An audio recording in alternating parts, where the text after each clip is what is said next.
আজকে রান্না করবো রুই মাছ। রুই মাছগুলো ভালোভাবে ধুয়ে নিলাম।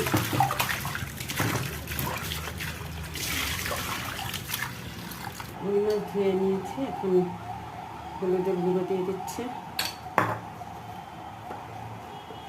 মরিচের গুঁড়োটা আমি বাসায় করেছি।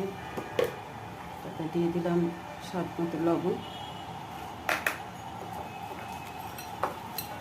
ভালোভাবে মেখে নিচ্ছি।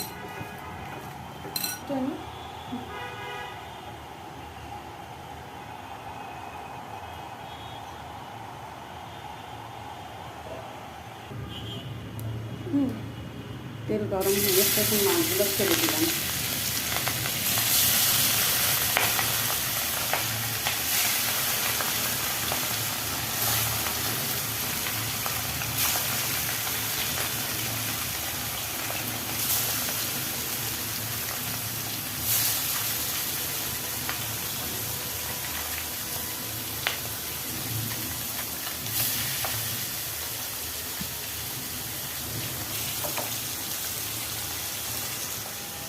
ওই মাছগুলো হতে হতে অতক্ষণে চেলা মাছগুলো ভেজে নিব। তো চেলা মাছগুলো পানি ভালোভাবে ঝরিয়ে নিলাম।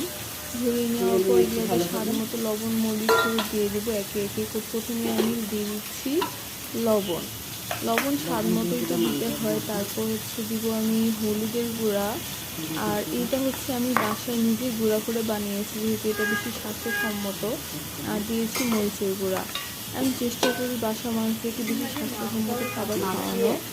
আর এগুলোকে সুন্দর করে এখন মাখিয়ে নেব। মাখিয়ে নিয়ে এক পরে এটা হতে থাকবে, অন্য আরেক পরে ওটা দিতে নেব।